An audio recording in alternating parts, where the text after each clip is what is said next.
dia, graça e paz a todos. Vamos aí com mais um vídeo desta série Passos para a Libertação. Tenho plena convicção de que, embora existam homens ainda mais instruídos sobre o assunto, eu tenho certeza que vou dar aqui a minha oferta de 5 pães e 2 peixinhos neste vasto campo da libertação, e eu creio que irá alimentar alguém irá ser abençoado através desta palavra, através destas instruções. Vou ler João 8, versículo 35 ao 36. Diz assim: Ora, o servo não fica para sempre em casa, o filho fica para sempre. Se, pois, o Filho vos libertar, verdadeiramente sereis livres. Deus seja louvado.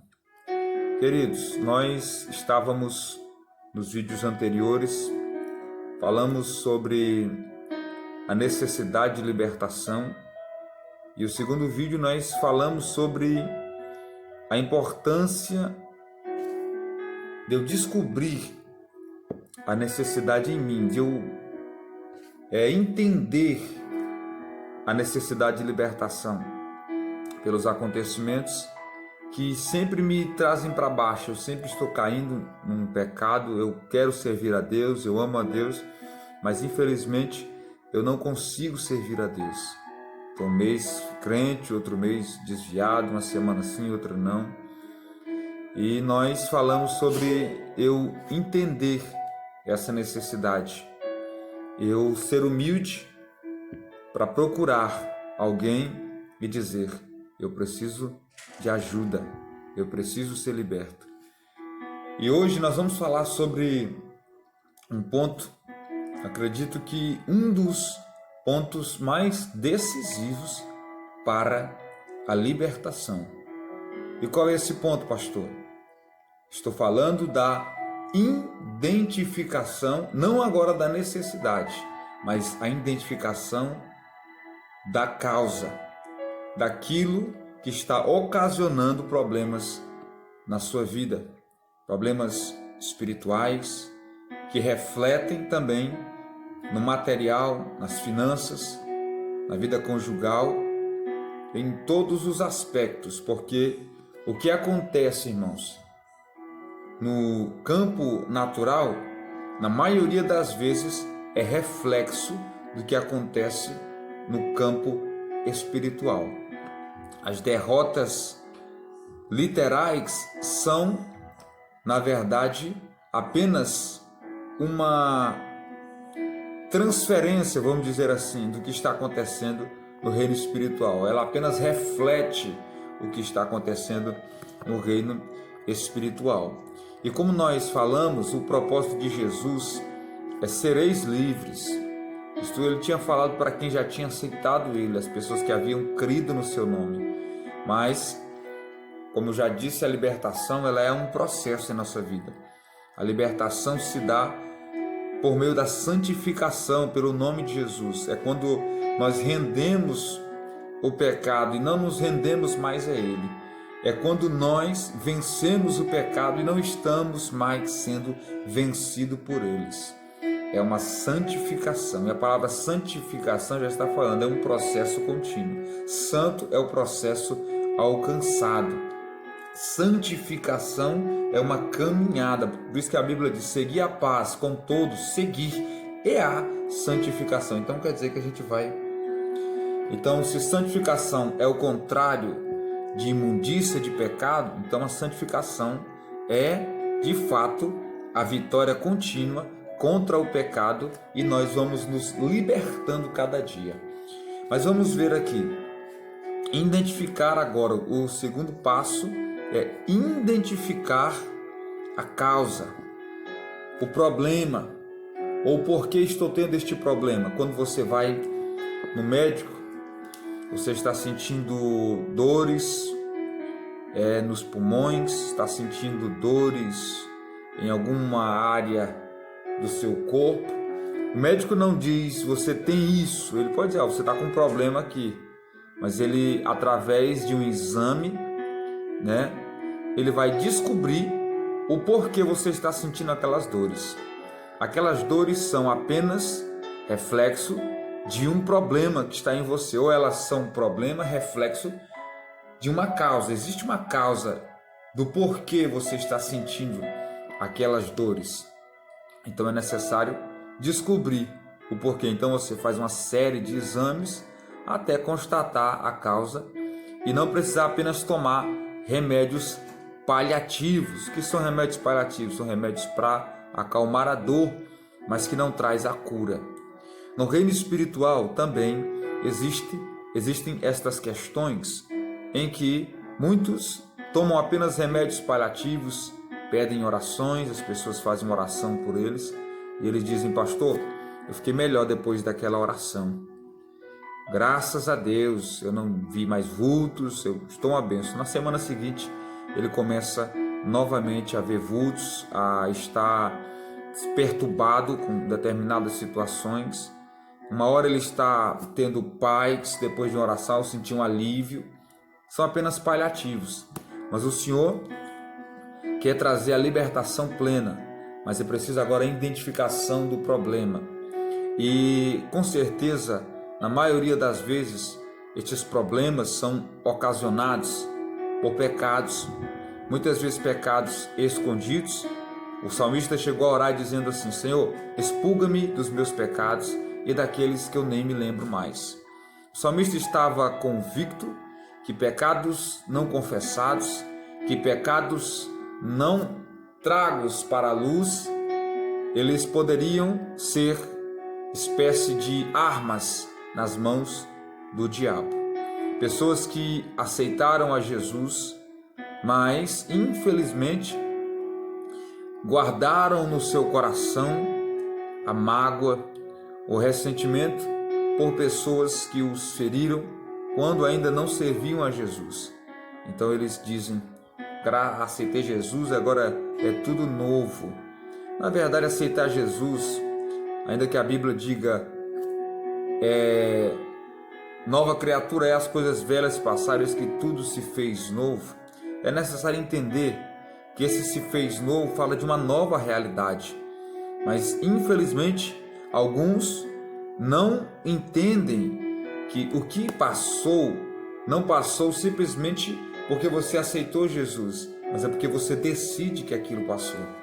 Então guardar coisas ou ressentimentos do passado não dá a você a condição de viver essa nova vida, como deve ser vivida, e nem a afirmação de que são novas todas as coisas. O que quer dizer isso, pastor? Quer dizer que muita gente está sofrendo hoje ainda depois de aceitar Jesus por causa de coisas que aconteceram no passado. Eles não conseguiram se desvencilhar daquilo. Eles estão presos naquilo. Então esta é a causa de pessoas estarem sofrendo. São coisas que aconteceram no passado. Eu recordo-me nesse momento de uma jovem que estava possessa por demônios, já tinha aceitado Jesus, né? E ela desesperadamente pedia para que fosse tirado aquilo dela, aquelas coisas dela, e ela era atormentada às vezes o dia inteiro, ficava possuída por demônios. E sabe o que aconteceu? Então a gente foi começar a buscar a causa, porque a gente orava, expulsava e novamente estavam ali. Então eu perguntei se ela tinha algum ressentimento, alguma mágoa contra alguém.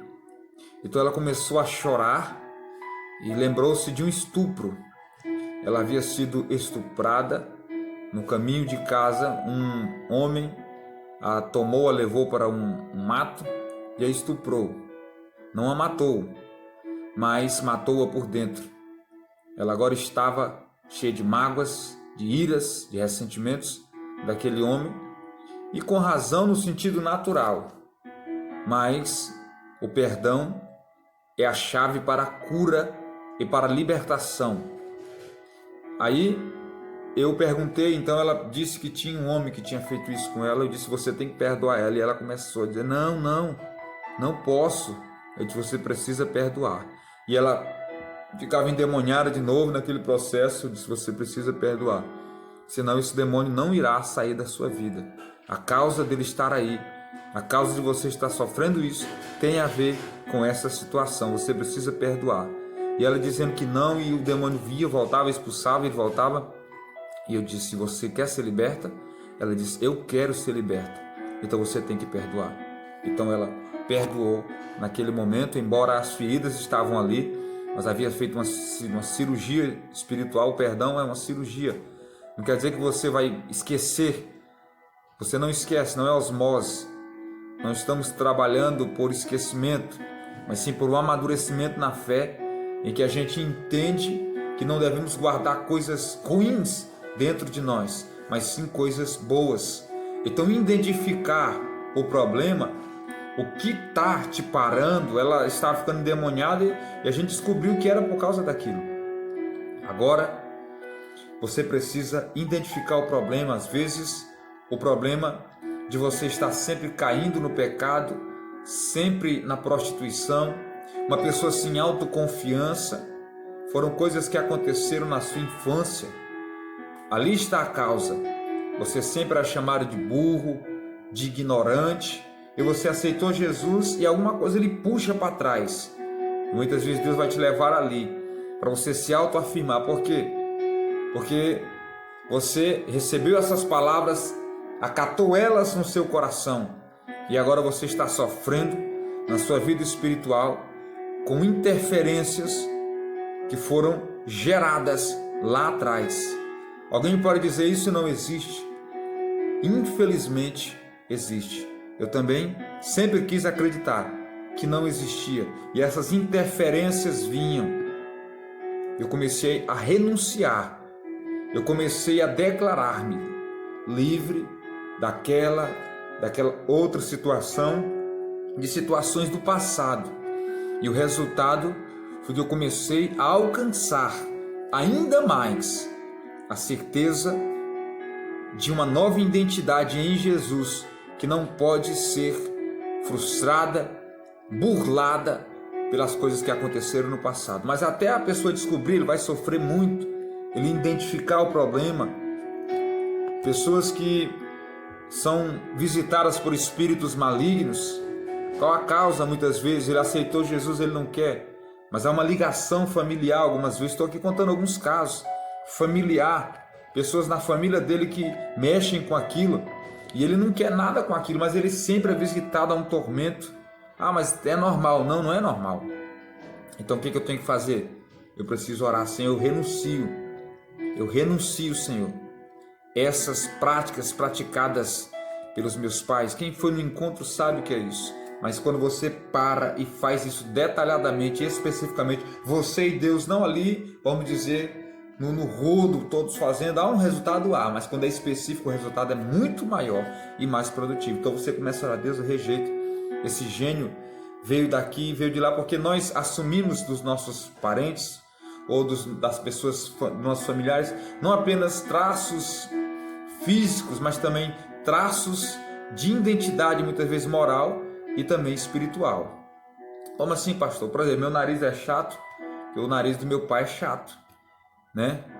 Eu olho alguns traços em mim, parece com meu pai, mas alguns traços também de comportamento acabaram sendo transferidos. Alguns ruins eu os rejeitei e estou mudando cada dia. Então, se essas famílias foram envolvidas em práticas ocultas, há um grande risco de você ser atacado às vezes por espíritos malignos por conta disso. Então, o que eu tenho que fazer, pastor? Você tem que orar: de Deus, eu rejeito esta herança espiritual maligna, negativa, e eu só quero sobre a minha vida aquelas coisas positivas dos meus familiares e dos meus parentes, dos meus avós. E você vai na causa, e algo começará a acontecer na sua vida espiritual.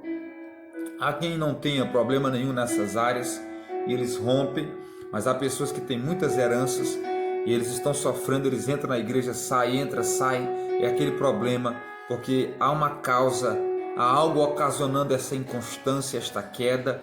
A pessoa ora, jejua, mas não consegue perseverar. Mais para frente nós vamos falar, dessa necessidade desse posicionamento. Então nós vamos falar assim sobre oração, sobre jejum, mas é bom a gente fazer tudo dentro do padrão, o passo a passo, porque sem a identificação não adianta orar e não adianta ter a oração sem identificação e nem identificar e não orar e jejuar, ou seja, que é a nossa parte também no acordo da libertação plena. Estou falando de uma libertação completa, porque alguém pode ser salvo mesmo sendo atacado por esse espírito, sofrendo uma hora bem, outra hora mal, sem romper, mas Deus quer que você viva o total propósito. Comece a descobrir, comece a orar e dizer: Deus, me mostra o porquê que eu sou assim. Me mostra, Senhor. Não fique só lamentando: por que eu sou assim? Isso não vai trazer resultado. Ore conscientemente, tranquilo. Quieta as tuas emoções de Deus. Eu quero que o Senhor me revele por que isto é assim. A Bíblia diz que Rebeca orava e havia um rebuliço na sua barriga. Ela sentia-se talvez um incômodo, ela queria saber o porquê disso. Ela orou e Deus revelou para ela a causa daquilo. 2 nações há no teu ventre. Um dia veio uma fome no tempo de Davi, e a Bíblia diz que Davi orou e pediu: Senhor, por que isto está sucedendo?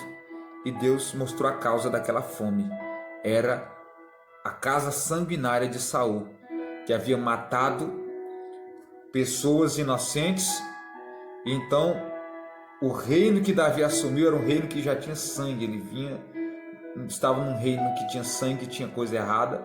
Então ele pegou, foi, descobriu a causa do problema, resolveu, e veio a chuva, veio a prosperidade. Talvez muitas coisas estão parando você. Você precisa orar e dizer: Deus, me mostra. Por que eu tenho esse temperamento desse jeito que atrapalha? Por que eu sou tão levado, tão fácil para cair na mão de homens? Por que o que é isso? Que desejos malignos são esses? Por que a minha mente é tão bombardeada por pornografia? Por isso, pode ser coisas que você fez, mesmo sendo uma pessoa jovem, você mesmo praticou, você mesmo pecou, está sendo perseguido. É necessário aceitar Jesus, mas renunciar a isso de forma específica. Estou falando isso por experiência própria e por ouvir vários testemunhos sobre este assunto. Talvez alguns não vão crer, não tem problema, mas aqueles que creem vão experimentar e vão desfrutar de uma plena libertação, de uma salvação e de um processo de santificação contínua. Que Deus abençoe a sua vida grandiosamente. Estou sendo objetivo, porque depois nos comentários a gente pode estar respondendo, falando algo sobre o assunto, ou eu posso estar trazendo outras mensagens, links de homens e mulheres de Deus que são ainda mais profundos neste assunto. Esta é apenas uma série de mensagens objetivas para abençoar a sua vida de uma forma extraordinária. Agora descubra o problema. Você agora não está apenas admitindo que tem um, agora é hora de descobrir o problema e o Espírito Santo de revelação vai trazer isso para você. Deus abençoe a sua vida e até o próximo vídeo. O segundo passo é esse: identifique o problema, identifique a causa, por que isso está acontecendo. Ore, peça e Deus vai revelar. Procure pessoas que entendem deste assunto, procure pessoas para te ajudar. Isso será também determinante no processo. Deus abençoe.